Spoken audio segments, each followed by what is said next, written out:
दोस्तों, जब नतीजे आपके पक्ष में आते हैं तो सब कुछ अच्छा लगता है, लेकिन जब खिलाफ हो तो खामियां और कमजोरियां सामने आने लगती हैं। यूपी बीजेपी में कुछ ऐसा ही हो रहा है।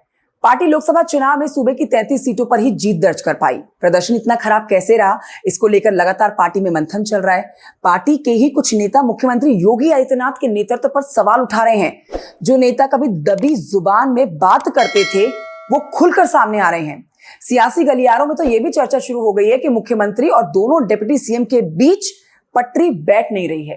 कहा जाने लगा है कि भाई योगी आदित्यनाथ की बैठक से ये दोनों मुख्यमंत्री गायब रहते हैं।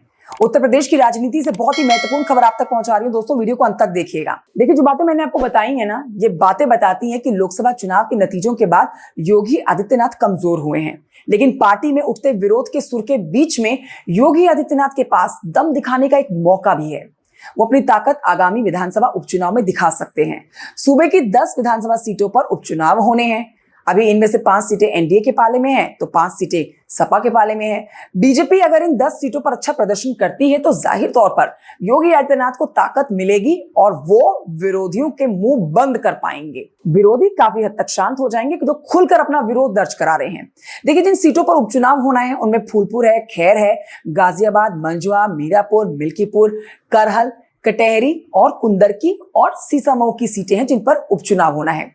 आप ये जान लीजिए कि सीसामऊ को छोड़कर बाकी की 9 सीटों के विधायक जो हैं वो लोकसभा चुनाव जीतकर सांसद बन चुके हैं, जबकि सीसामऊ सीट सपा के नेता इरफान सोलंकी की सदस्यता रद्द होने के कारण खाली हुई है। अब आप आगे ये जानिए दोस्तों कि जिन 10 सीटों पर उपचुनाव है उनमें से 5 को सपा का किला माना जाता है। ये सीटें हैं करहल, कुंदरकी, कटहरी, सीसामऊ और मिल्कीपुर। करहल से तो सपा के प्रमुख अखिलेश यादव विधायक हैं, जो कि अब सांसद बन चुके हैं। कन्नौज से जीतकर वो लोकसभा पहुंचे हैं। तो वहीं मिल्कीपुर सीट अयोध्या के अंतर्गत आती है। अवधेश प्रसाद 9 बार यहाँ के विधायक रह चुके हैं। उनके सांसद बनने के बाद ये सीट खाली हुई है।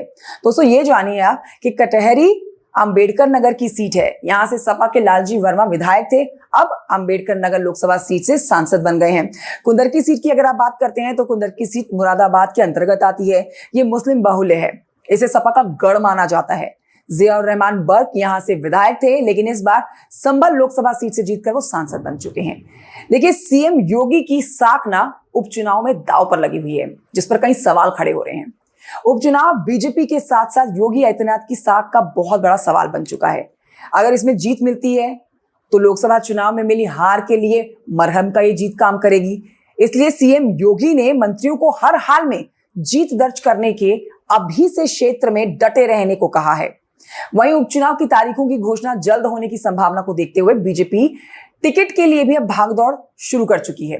विधायक से सांसद बनने वाले नेता जहां अपने परिवार के किसी सदस्य को टिकट दिलाने की जुगत में लगे हुए हैं, तो वहीं कई पूर्व सांसद और विधायक भी टिकट की दौड़ में शामिल हो चुके हैं। लेकिन टिकट की बात सेकंड नंबर पर आती है दोस्तों। पहले नंबर पर यह आती है कि योगी आदित्यनाथ की जो साख है ना, वो सवालों के घेरे में है, वो दांव पर लगी हुई है। देखना होगा कि उपचुनाव में किस तरह के परिणाम सामने आते हैं। फिलहाल आप कमेंट करके बताइए जानकारी कैसी लगी आपको।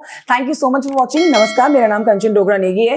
वीडियो जानकारी अच्छी लगी आपको तो लाइक कर सकते हैं वीडियो, चैनल को सब्सक्राइब भी कर सकते हैं। जय हिंद।